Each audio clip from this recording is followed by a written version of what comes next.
Good afternoon. Welcome to the Cboe floor. I'm Oliver Renick. This is Chicago Future of Finance. And today we've got an interesting session, I think. May not look like it on the surface. S&P has only moved a couple of points, but I think those are very crucial points. Yesterday we talked with Brent Kochuba, Spot Gamma, about the potential resistance around 68.55, a pretty big gamma wall that if the market could push through, could then release potential energy to the upside. Today, semiconductors are looking pretty good, but crypto markets are looking pretty weak. MicroStrategy is down quite a bit. So we'll see how we close up right now. The VIX is at 17.5, and now S&Ps are slightly red, down 1.6. So we're losing a little bit of our edge. This is a day that on the surface looks like it could be pretty quiet, but I don't think it is at all because there are a few big things that are happening. One of them is that it looks like the government's going to start operating again, which is very important. I think basically the easiest way to explain the moment of weakness that we went through is that the government essentially was engaging in effective layoffs. Remember when Trump first won, he said they were going to lay off tons of people at the federal level, and they didn't quite get to some of the highest expectations of the Doge program, et cetera. But when you have the government shut down for a record number of days, that's effectively, those checks aren't coming in. So those are effectively short-term layoffs, and anything that's economically negative stocks generally don't like. So with that point, I do think that when you look at some of the betting markets, you get some really interesting information right now. The betting markets on Kalshi are looking at two important things. One is the government shutdown and the number of cuts. The other is technology and AI. There's a few things I talked about yesterday that are crucial in that conversation. A big one is that AI is what's powering us. The SMH is probably the most important mover. I think the government stuff is pretty straightforward. You get people back to work, you open things up, and then you still have the Fed ready to cut behind it, and now they've got even more reason to cut because people didn't get checks for 45 days or whatever we're at right now. But if you put that aside and you think about what's working and where the strength of the market is, yesterday I talked about Google, which looked like it was trying to break out. Right now on Kalshi, the best AI at the end of 2025 is predicted to be Gemini, and that's Google. So I do think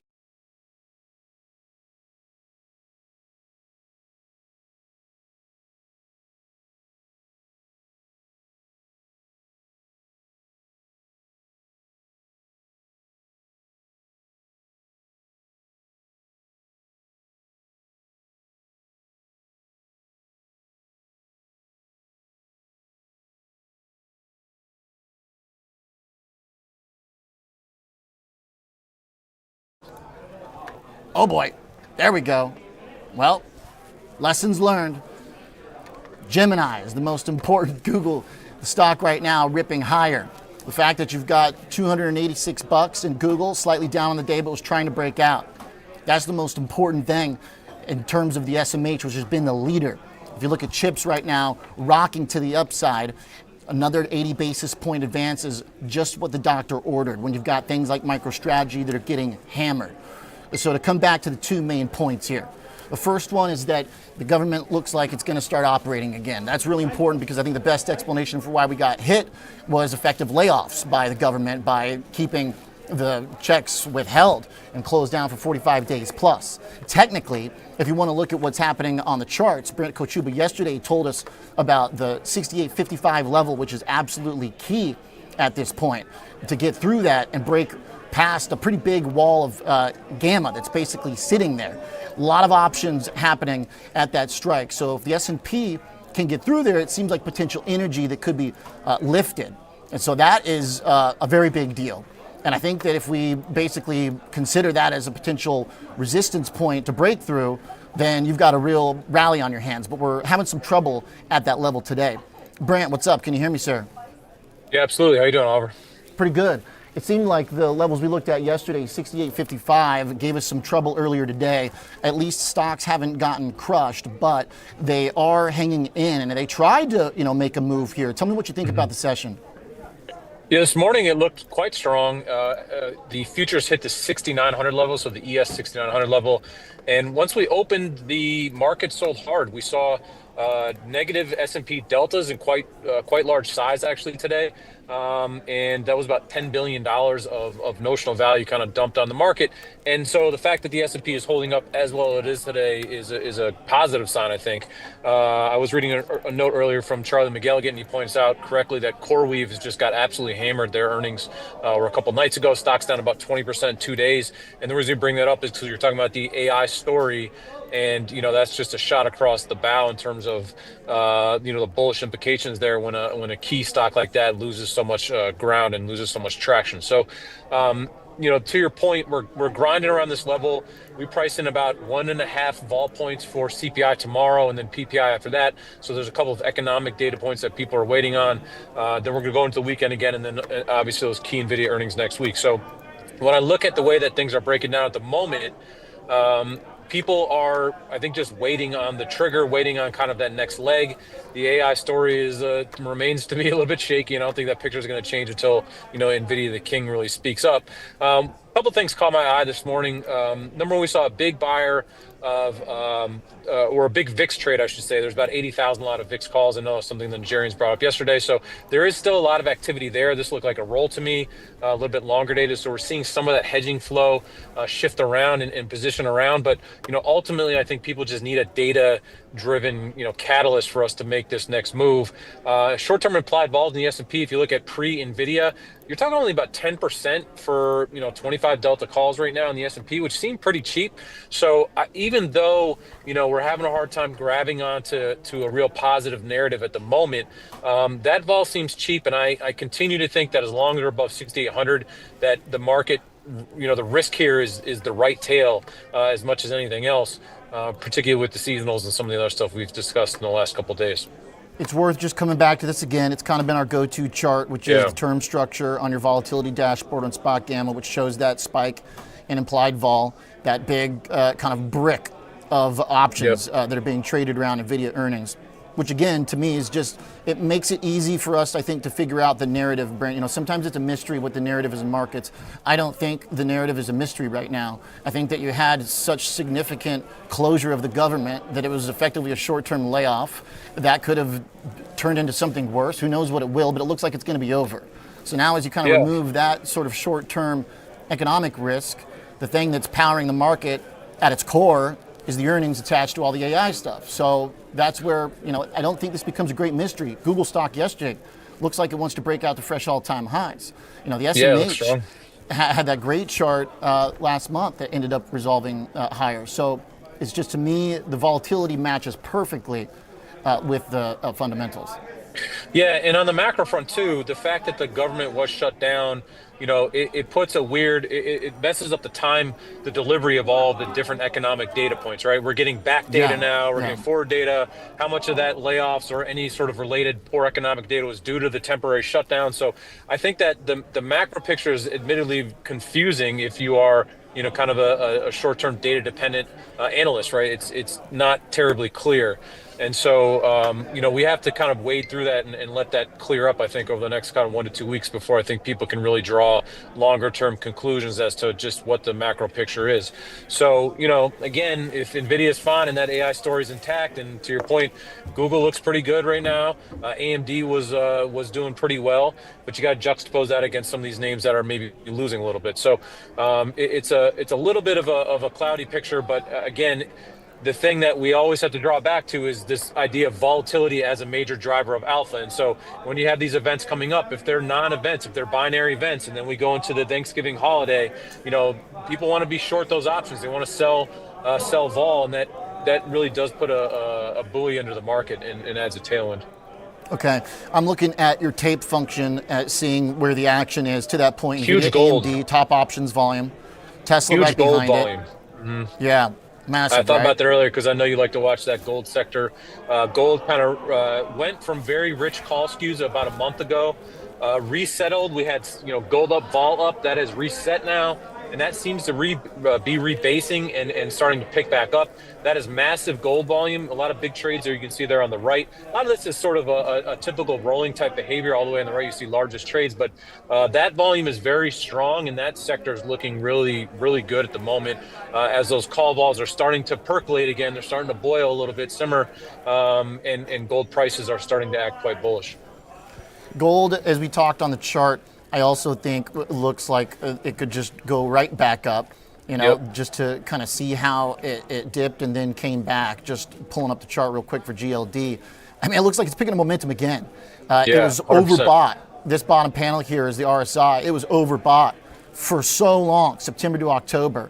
And it looks like it could just go right back to that regime Pete was trading SLV yesterday. Same story there. Yep. So it's just, it seems like, as you put it also, barring some real strong outside force that, has to be on the par of at least an NVIDIA miss or something of the sort, it can't be just speculation or the Sam Altman haters trying to spin up a story about whatever. Now, I don't know what's really going on there, but in my mind, it's just generally if you are doing something that's changing the world and creating earnings, and creating product, and just continue to pile into it. So it's going to take more than rumors on the AI side to be that outside force. Otherwise, it looks like everything from gold to chips to the market is holding in quite well.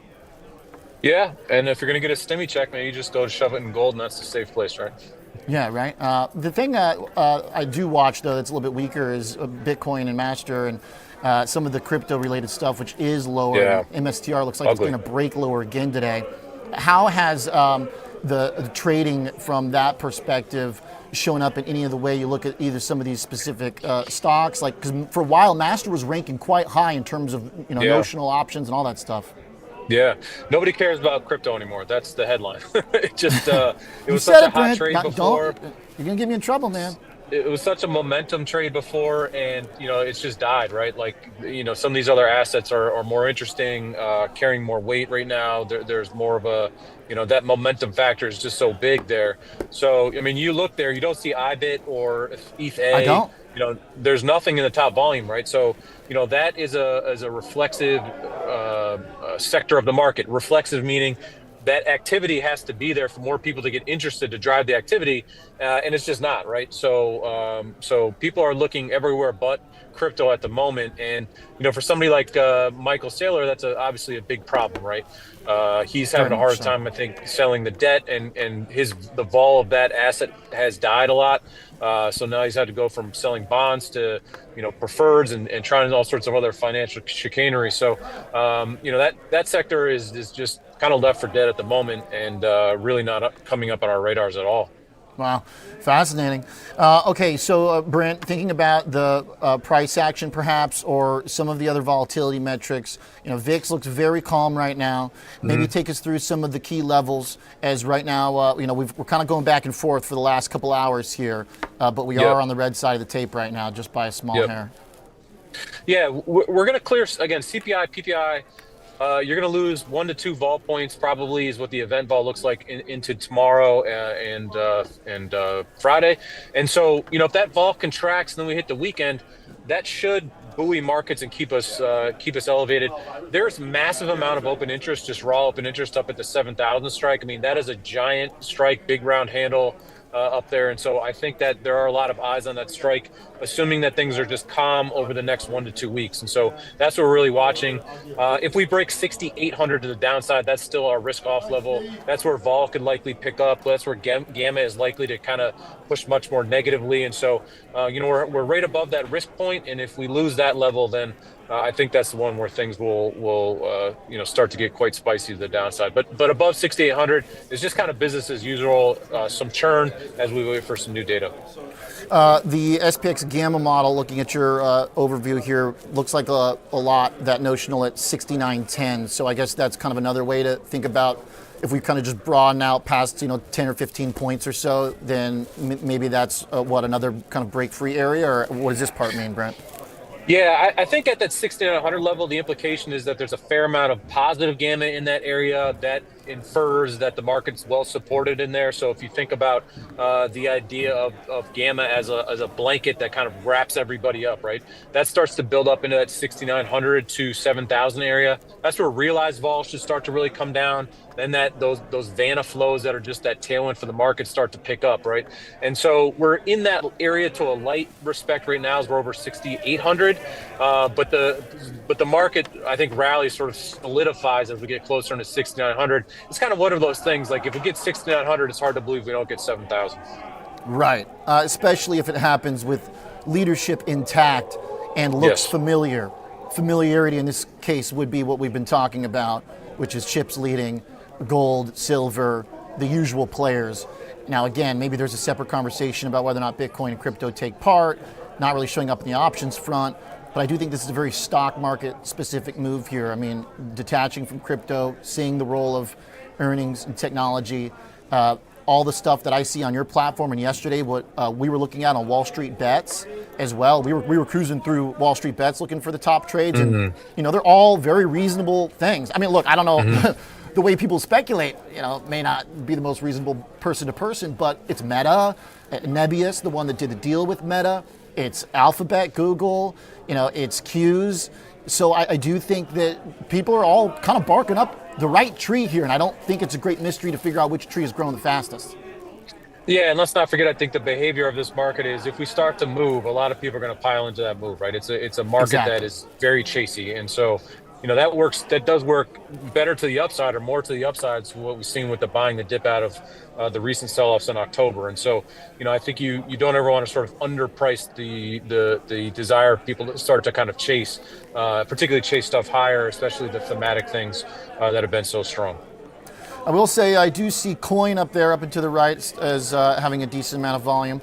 That chart's kind of holding in about $300. Brent, let's go to the other side then, because I got a few comments yesterday that were like, hey, I'm not buying this move. I think we're going to break down. I've made it clear how I think about it right now. I'm generally quite constructive on stocks. Generally, I've got yellow on my risk radar, but I said yesterday I'm ready to flip that green quickly. It's just because crypto went red. I wanted to see the test. But let's say we do. Let's say we do get hit. What do you watch? How do you respond to that? What will be the levels if we start reversing? Yeah, 6,800 is the big one. And everything is a set of if-then statements, right? If we're above 6,800, we're fine. I think we continue to trend higher. If you break that 6,800, that's where you want to start to look for hedges. Right now, vol is pretty cheap. You can buy 25 Delta puts for, pretty reasonable prices at the moment. But if that 6,800 is broken along with, say, which is impossible to believe, but maybe NVIDIA misses, right? Or has bad earnings output.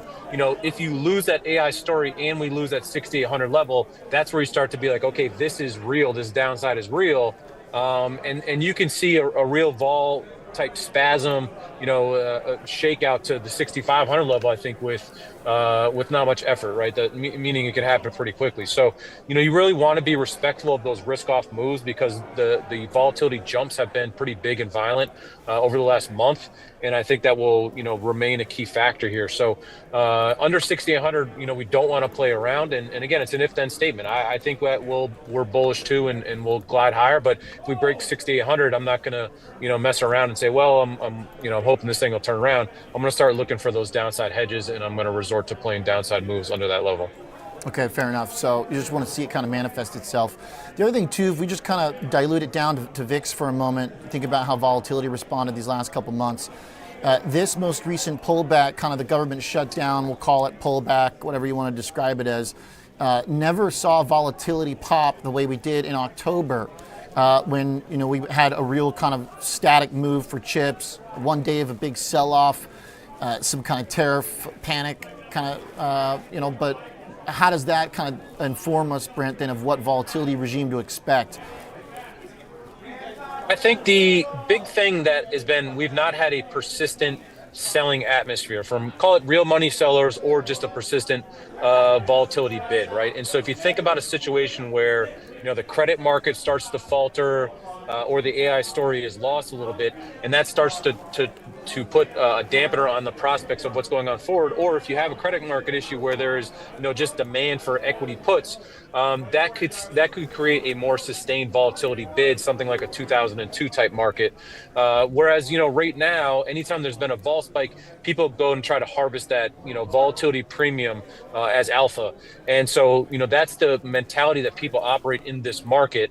And if you end up in a situation, again, where it's a credit market issue, banking issue, you think about Silicon Valley Bank or the 2002 scenario, or, Oracle credit default swaps, there's a whole bunch of things percolating out there.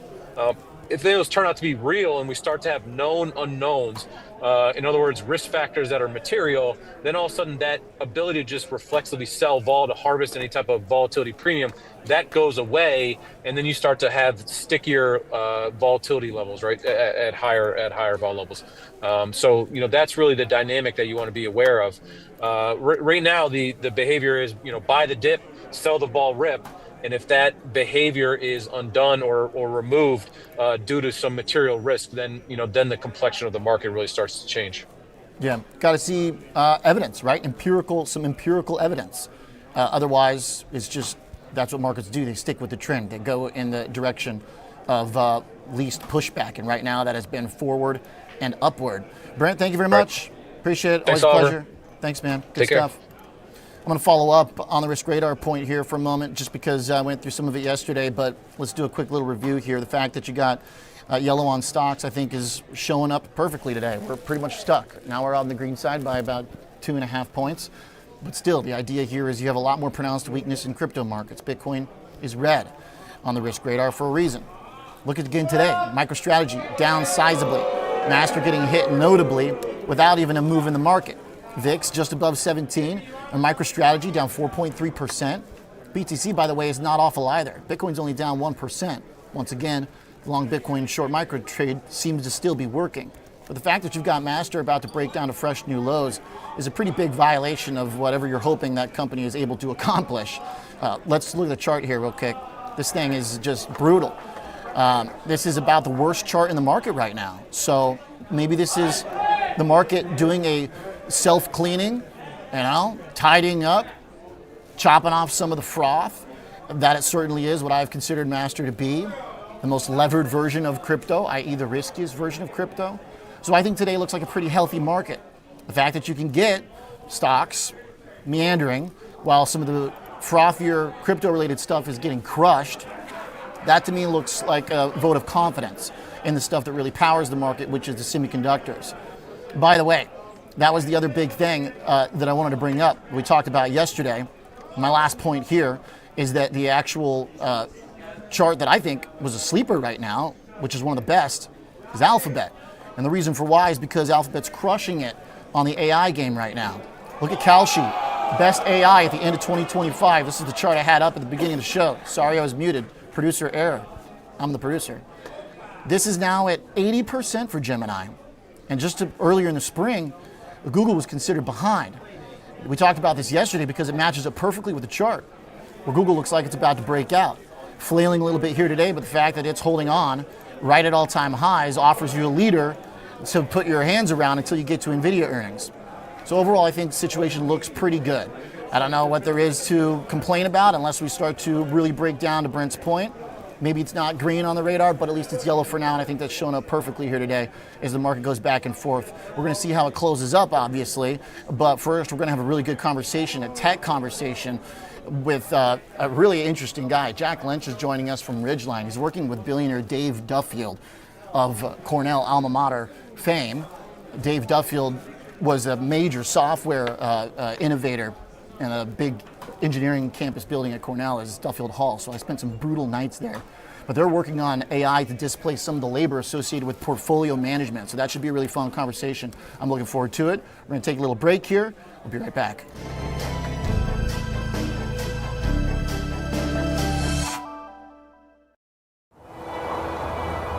There are two things about Chicago finance you can't get anywhere else.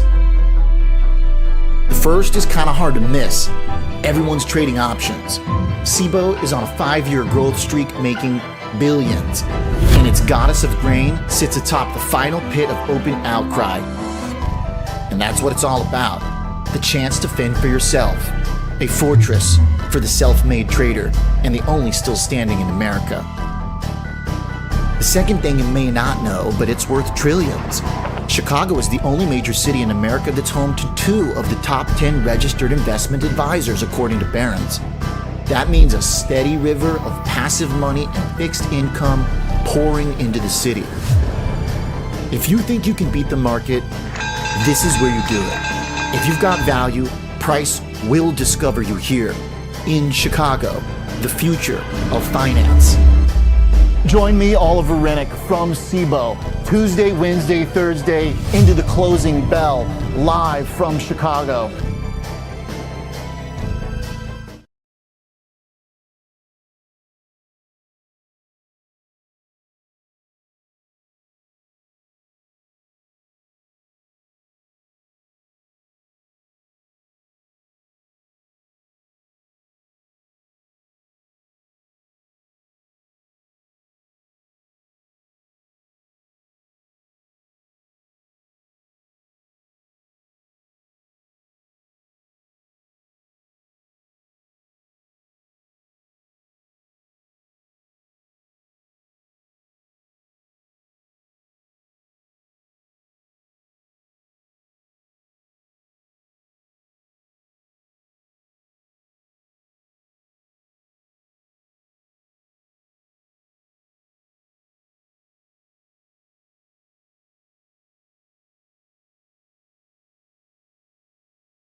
All right, let's look at some charts here. I got a few big ones that are important as we look at AI. The key story here still on the year. I think it's best represented by the SMH, of course. That's the easiest, simplest way to get direct exposure without having to pick who's going to win those races. Once again, I think that the pullback that we got over the last week was essentially just pure government shutdown fears, nothing related to the fundamentals. So here's the chart, SMH. Notice that last month, after we got that big drop on October 10th, that was the day that we saw the VIX spike also, where we hit VIX above, what did we get to? We got to 28. Okay, so mid-October was the worst that it was. But remember, semis never actually broke down. They basically sat within a range, traded sideways horizontally between 326 and 345 on the SMH. I did a little video at the time that showed this line down here, which is the uptrend line that intersected with this horizontal area of resistance. That became an ascending triangle. And guess what? The ascending triangle broke out to the upside. It ripped, it gapped, and the SMH from 740 up to 372, and that was a big move. So if we're going to pick up the pace again, that's basically your target, to go back and test the all-time highs. By the way, in this pullback that we got, that candle right there got to the same old resistance and then found support. That wick on November 7th right here that dipped below 345, that turned out to be the exact old resistance. Old resistance becomes new support. Technical stuff 101. Shout out Ben Watson from my Schwab days. Ben Lichtenstein too, a lot of good technical bins. Now, the other one I think is important is gold. We talked about it because the charts actually look pretty similar, interestingly enough. Two seemingly totally different things, but coming back up onto the old highs after falling, finding support, and testing to some degree old resistance. Because gold did chop around GLD between 360 and 370, then did the same story here throughout the last 2 weeks. Now as we push and try to break out to fresh new highs, it looks like gold's actually moving a little bit quicker than the SMH, which is pretty amazing. The fact that you've got now gold showing more momentum than the core tech sector that's been behind so much of this. I think that's pretty fascinating. I got Mr. Scott Bauer joining me, CEO of Prosper Trading Academy. Scott, what's up? Thanks for jumping on, sir. Absolutely. Market, I would say it's kind of in a holding pattern, in the euphoria over, opening back up, the government opens back up is probably behind us now. And I think the market is really squarely looking at the bond market and what's going to happen with rates. You think that Powell goes ahead and cuts once again? I feel like people not getting checks for 40 days probably helps the case for a rate cut, right? It certainly doesn't hurt it. No, it definitely doesn't hurt it. And my guess is that had something to do with, the White House coming out today and said we're probably not going to get all of that October data.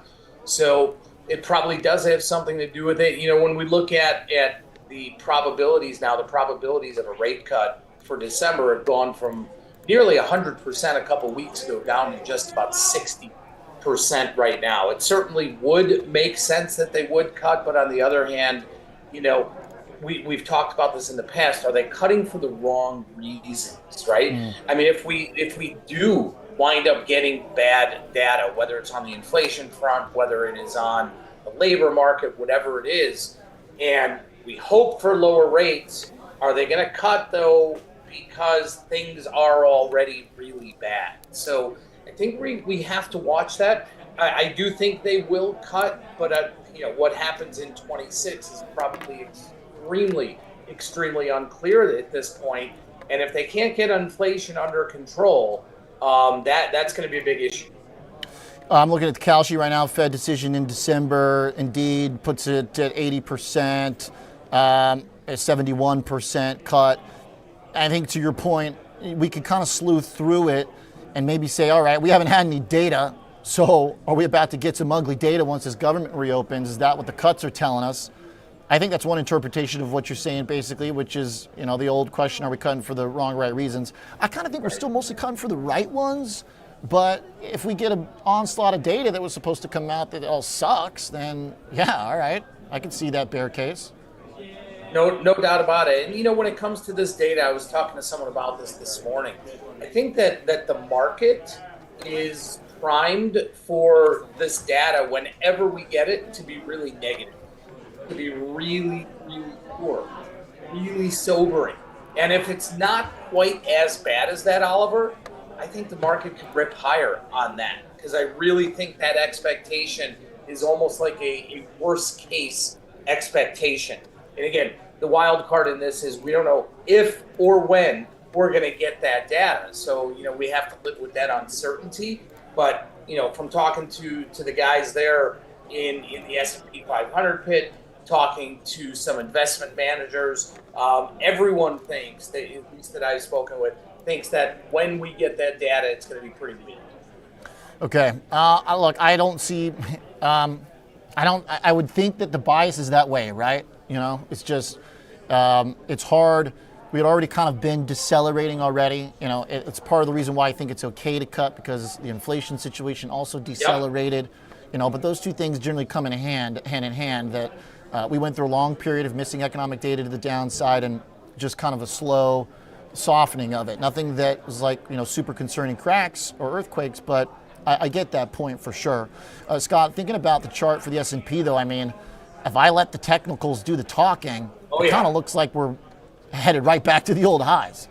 No, I agree that you were just reviewing that, and again, whatever that impetus might be, whether it is when we get that data, or it's another cut, or it's just looking at the charts and saying, okay, it's time for that bounce again. I agree with you. I mean, the path of least resistance is as much as people want to say, boy, look out on the downside here. I think the path of least resistance is still to the upside. That is what the technicals are pointing to. It's just struggling a little bit right now because we're seeing such sector shift almost on a daily basis.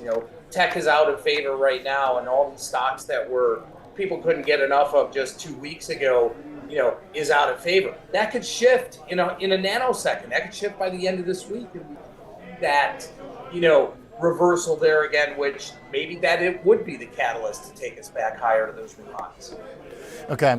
The charts do look similar too, by the way. This kind of pullback to old resistance, find support. Like I was just looking at how the S&P looks like gold, that kind of dip and then swoop, the kind of U-shape. Yeah. The SMH a little bit too. It's a little bit more angular, where I think I see the uptrend more clearly without quite as much momentum as gold. So if I had to rank them, I'd have to say that I do think the gold chart does look the best still. Yeah, and gold went out of favor for a few days, right? But the longer term chart on this, both technically and from the macro standpoint, is still a buy the dip. We talked about this for a long time.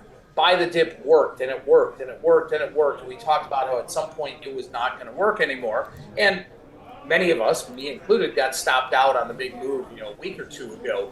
However, that has really not changed the narrative yet. And until we break down, I'm looking at the charts, and you've got a really solid 50-day moving average, especially in GLD. If you're looking at that 50-day moving average, that almost hit a week, 10 days ago, it held as support. So I think we have that same buy the dip mentality again in GLD or gold right now, albeit just from a little bit lower starting point. What do you think? Do you trade these things like high velocity, willing to spend on premium because we're going to get a big move? Do you think there is still some of that kind of meme-ified action, high frequency retail trade that is able to come power some of these stocks? Because it certainly was in the last couple of months. There was, and I try and stay away from the, let's call it, as you just said, the meme-ified area of things, and maybe look to do something around that. I am definitely not one to just jump on the volume or jump on, how quickly the volume is picking up. I'm not a subscriber to that. However, I am a subscriber to, if I see a trend and I see a trend happening quickly, I would spread it off. So especially when those premiums get really, really expensive, we know it can be a home run, and by the same token, you can be right on your direction, let's say if you're buying calls and the stock goes up, but lose because all of a sudden that premium gets sucked out. So I am always going to spread that off, but I am not really a big subscriber into saying, boy, this could be the next meme-like situation, so I want to get into that or get ahead of it. One of those that was really hot, NBIS, Nebius, that did the Meta deal, is getting creamed today, down 8%. That was like number 2 on the list of Wall Street bets, popular names we were looking at yesterday. So, I mean, it's certainly a little bit of a tiptoe, be ready for, whippiness. The same thing with MicroStrategy, Master, is at this point, I think the weakest chart in the market. I mean, I agree with that. Yeah, I mean, how does one argue that? Like, it's about to break new lows today. Almost no, I 220. agree. When you look at charts like that, and we go back to NBIS for a second here, if you're trying to discern something technically, fundamentally here, today it broke through the 50-day moving average. So, and look at this, and as much as I may want to buy the dip or someone may want to buy the dip, if in a stock like this that can get memified, it was on Wall Street Bets, I've got to look at this and say, okay, where's the next level here being fundamental or level-headed that that from a technical standpoint, I want to dip my toes into? And it wouldn't be Oliver and NBIS until this big gap, which is down near the 65 level. I don't know whether it's getting down there or not. If I miss a move like that, then I miss a move like that. I don't want to get in front of that freight train. You're going to hear all the people out there that say, you know what, I bought the dip on this one. Great, you bought the dip on this one. That is fantastic. When it comes to MSTR, which is just, boy, oh boy, I don't want to say it's falling off a cliff, but you're right. I mean, I got the chart back up. It does look like it's falling off a cliff. This, By the way, it looks steady as it goes, Scott? Sorry, yeah, it looks steady as it goes? NVIDIA looks amazing. NVIDIA looks amazing, and Master just falling apart. So to me, that speaks volumes. Sorry, go ahead. No, it does. And when you look at Master on the chart here, if you widen that out a little bit, you look at this 228, 230 area that it broke through today. That had been really significant support going back earlier this year, March, April this year. Mm-hmm. So to your point of what you were saying earlier about prior support being resistance, prior resistance being support, this is going to be really, really interesting in Master. If we sell off a little bit more and then we get a rally back up towards 230-ish or so, is that now going to be resistance? Because I see that as some really big-time support that just got broken. And they just tried it on Friday too. So I mean, this thing is on the brink. Look, I'm not ready to go this route just yet because I'm happy enough that my long Bitcoin short MicroStrategy did so well this year. I was able to, I think, hopefully redeem myself somewhat in the eyes of the coiners who have hated my general cynicism, but that was kind of the idea, is just accept that crypto markets are supposed to offer you risk and understand that MicroStrategy is now the riskiest version. So that, I think, has helped Bitcoin outperform. That was the whole point of the long Bitcoin short Master trade, okay? It's basically an arb trade. But now, if Master, after acquiring, buckets of Bitcoin, has a major financial issue, and the stocks, or let's just say the stock starts crashing, okay? There's no way that's not going to bring down crypto overall. Come on, let's be real here. You know what I mean? There's no question. There's only so many people trading this stuff, and if their god suddenly falls to earth, I mean, outside of the ETFs, this is the biggest proxy for it out there, probably, and knowing how much that they have accumulated, you're right. If there is even a hint or a taste that there's a liquidity crunch or they need cash or something, boom, you know where that is going. Do you mind flipping to a Bitcoin chart for a second? Yes, sir. Yesterday, as you know, and the reason I couldn't get on, I was actually teaching a markets class down at University of Illinois, where I went, and one of the students asked me to bring up a chart of Bitcoin because we were looking at technicals, and a 365-day moving average is not something we typically look at in the equities, but for Bitcoin or something that trades 24/7, it certainly makes sense. If you bring up a 365-day moving average, I don't know if you can there, we're sitting on it right now.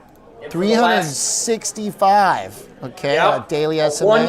A one year moving average. Okay. Well, I'm cheating again, a little bit today and using Thinkorswim, so I can. All right. Does that look close, Scott? It is close, but not quite. There you go. Because we're sitting at it right now at 100 to 101 Okay. is the support right on that. That 365-day simple moving average indicator for the last 2 years has been as spot on as any indicator I have seen in any equity or any sort of commodity over the last 2 years. It needs to hold. It The needs same to thing with the hold. There's chart. no question. I mean, There's no question. I think a diagonal line serves basically the same purpose at this point. The diagonal line goes pretty similarly, through the old higher lows. So I mean, yeah, it's showtime, baby.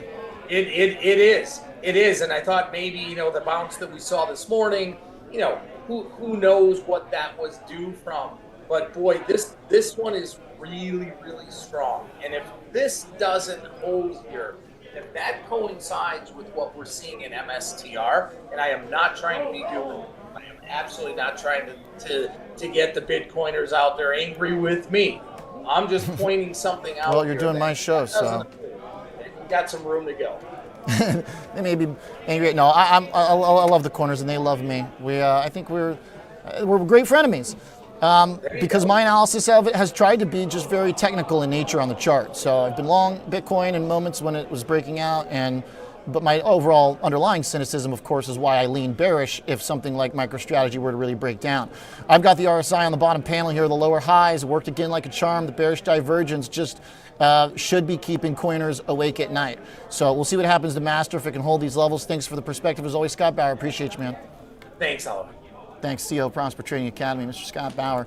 All right, we're going to come back, talk some AI and how AI is disrupting the world of portfolio management. Jack Lynch joins me from Ridgeline, who's teamed up with multi-billionaire David Duffield to try and use AI, and I think a way it's going to be relevant for a lot of people, whether it's advisors, PMs, traders, etc. We'll be right back.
There are two things about Chicago finance you can't get anywhere else. The first is kind of hard to miss. Everyone's trading options. Cboe is on a 5-year growth streak making billions, and its goddess of grain sits atop the final pit of open outcry. And that's what it's all about. The chance to fend for yourself. A fortress for the self-made trader, and the only still standing in America. The second thing you may not know, but it's worth trillions. Chicago is the only major city in America that's home to 2 of the top 10 registered investment advisors, according to Barron's. That means a steady river of passive money and fixed income pouring into the city. If you think you can beat the market, this is where you do it. If you've got value, price will discover you here in Chicago, the future of finance. Join me, Oliver Renick, from Cboe, Tuesday, Wednesday, Thursday, into the closing bell, live from Chicago.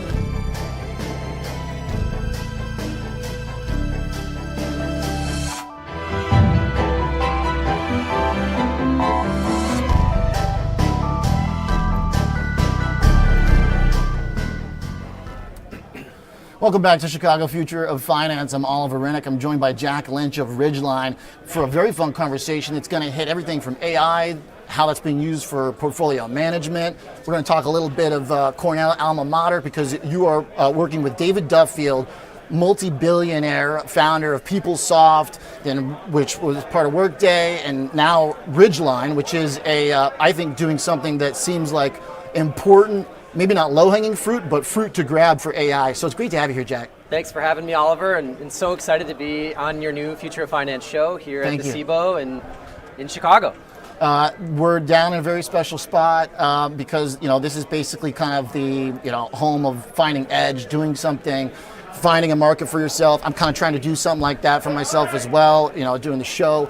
You guys are trying to find edge in probably the most competitive technological field right now, which is AI, but applying it to the financial world. So tell me about what you guys are doing. Well, our genesis really starts with our founder and chairman, Dave Duffield, who you talked about earlier, who is a Cornell alumni like yourself, and Cornell has some incredibly accomplished alumni, including the 30 or 40 some odd that work at Ridgeline, and yourself and others, and Dave is that, as Silicon Valley, one of the all-time great entrepreneurs in enterprise software and technology. I like to think that if there were a Mount Rushmore of entrepreneurs to do the kinds of things Dave does, he might be on it with other luminaries like Larry Ellison and Mark Benioff, and Dave's a founder CEO that has actually, in a special group of a handful of only about 6 that have founded a company, taken it public, and then had it enter the S&P 500. Yeah, so amazing. He's got a special playbook. He's got a special network of talent that follow him. And he's got a special sort of set of core values that guide how he builds companies. We're intersecting that with the needs of global financial services at Ridgeline and serving our customers in asset and wealth management. Okay, what is the main thing that can be automated away? I described it in a tweet as you guys are displacing part of the portfolio management labor or process. Is that a fair way to describe it? Well, I wouldn't say the main thing to be automated away. When we first started Ridgeline, we went out and we looked for customers who believed what we believe. Because when you're an entrepreneur and you're starting something new, you really want to find those early adopters. So we looked for the ones that wanted to challenge the status quo in our industry and wanted to do that with a clean sheet of paper, because we've been afforded a clean sheet of paper. So when we asked them what the top business problems are that they wanted to solve, they really wanted to unify the systems across their clients, across their investments in their portfolios, their trading, their compliance, their reporting with their regulators, and they wanted to bring that all into a single system with a single database. And with a clean sheet of paper, that's the problem we attacked. With the talent that we handpicked to come on the Ridgeline team, that's ultimately the system we built. And that's taken us up to this point today where when we talk a lot about the potential for AI and how that's going to change software, we're now talking to our customers about how we can solve business problems in entirely new ways. And one of the unique things about AI is that historically, software companies like us, Oliver, have given our customers tools to do the job. So those could be trading tools, they could be portfolio management tools, they could be portfolio monitoring tools. We're going to deliver great tools. The cloud has made it possible for us to do that in a more secure, reliable, available way. But with AI, now the tools are going to be able to do a meaningful portion of or the entire job. Okay. And that's going to change software quite a bit. Important context here is prior to this, you were at IBM, and you were intimately, closely involved with Watson, Yes. which was, you kind of look back on it, and I remember watching Jeopardy. It was a nightly thing in my house. When Yeah. Watson came on, it was a real mind-blowing moment. IBM arguably kind of has lost maybe some of that to the, Gemini, the Claudes, all the stuff that's coming Sure. out. But that was the OG, AI in many, many ways, and I think many people today associate still, if they're above a certain age, AI with that breakthrough. So tell me about how that informs what you're doing today, your background with Watson. Well, it was the OG AI. And when Watson was showcased on Jeopardy, beating Ken Jennings and beating the world champions with an actual supercomputer, we all saw the potential of this technology for the first time. What I think I learned in that exact moment, Oliver, though, is the importance of data.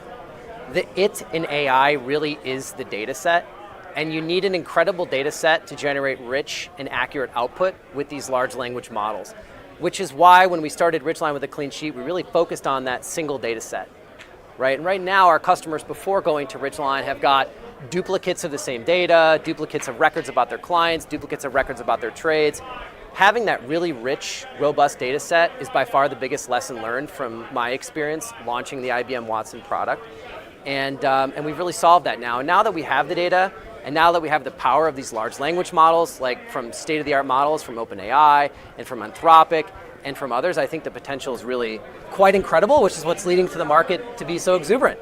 Okay, so about this. Tell me kind of some of the details about how it's made, the secret sauce. Where do you get the data from? Where do you source the data from that you're using? Is that coming from a client that supplies you their data and you say, here's what we do with it, and we can combine it with the other stuff we've got from other clients, or what gives that pool of data that you're pulling from? So inside the Ridgeline Unified Data Model, we bring in an incredible amount of data from our clients across their portfolios, across their compliance teams, their clients, their trades.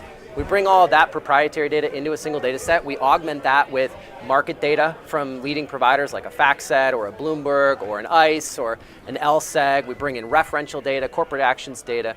We really sort of bring in data from a variety of different vendors and sources to really create a robust data set that ultimately becomes the rich data set for great AI output. Is there a preferred AI that you see that kind of bridges that gap between what's relevant for a portfolio manager or financial professional, kind of what we're using casually? Like I kept bringing up Kalshi's estimate for the AI winner at the end of the year. Right now it's Gemini. Is Gemini the winner? Right now it's 80% the best at the end of the year. And that was very different if you look 4 or 5 months ago. Yeah. It was much more neck and neck with ChatGPT, some of the others, and then Google broke away. I kind of called some of that because I have a Google phone and I saw how good it was. Yeah. So there's kind of two questions in there, which is, one, how should people think about the AI you're deploying compared to maybe the AI they're familiar with using? Yeah. What are kind of the core things that overlap with the financial world? That's the first part. Well, right now, I think your audience should think about it as whether or not you're a model producer or a model consumer. So model producers are going to be your state-of-the-art large language model platforms, and there's really 5 big ones right now. There's OpenAI, there's Anthropic, there's Google Gemini, there's Grok, and those are organizations that are building out the state-of-the-art flagship large language models, and then software companies like us, we consume those models and we ultimately use them to create AI capabilities inside of our product experience. And so I wouldn't count Google out by any means. I think they were just reported this morning that, not this morning, but this month, that they're now processing 1.3 quadrillion AI tokens now, which is a number that I think they even said they sort of had to make up. And that has sort of gone up by a multiple of 100x in the last 24 months. Not 100%, 100x. So it's pretty incredible. I mean, if you think about the amount of time it took ChatGPT to reach 100 million users, which was about 2 months. It took Twitter about 5.5 years to reach that same milestone. It took Netflix about 10 years. So Twitter did that in 2 months. They're now at, OpenAI did that in about 2 months. They're now at about 800 million monthly active users. Yeah. And so the growth is exponential and logarithmic in scale and nature, and I think it's gonna really point, impact. It still is like that. Yeah, it really is. There is, I think, a lot of things. To your point, it sounds like what you're doing first is helping people organize their data, make it cleaner, so that they know, right, to if you want to make good decisions, you got to have the right information. You got to have clean, good information. What about when I think about maybe finding edge as a portfolio manager and advisor? How does Ridgeline give that to me? Is it going to give me ideas for things? Is it going to cross into the realm of decision making on the investment side? Tell me about kind of where it might show up, manifest itself in a market way. Well, I think that when you talk to a portfolio manager or an investment decision maker about AI giving you the ability to generate more alpha, you're met with a deep sense of skepticism. And so we don't believe that AI is going to start helping you make more money, but we think that portfolio managers and investment decisions are going to suddenly have and be augmented with a team of digital coworkers that they didn't have previously. So think of suddenly you have a team of CFAs, you have a team of research analysts, you have a team of people who are monitoring your portfolio, and these are all digital coworkers that are going to augment the brain power of the investment decision maker and the portfolio manager and really allow them, and I think it's a great time for your audience because a lot of your audience are firms of one, right? And they're working on platforms like the one behind us, they're working on platforms, emerging platforms like Robinhood, certainly they've used new consumer technology like at Coinbase. It's a great time to be an entrepreneur of one because suddenly you're gonna have this army of AI agents that are augmenting your capacity. Absolutely. And, well, I've got some of them making some graphics for me. I got a few other ways to employ it that I definitely see. It sounds like my assessment of if you're a potential client, a user of Ridgeline, you maybe can think about it as labor displacement, right? Like it sounds like when you say kind of an automated person to help me with X, Y, Z functionality.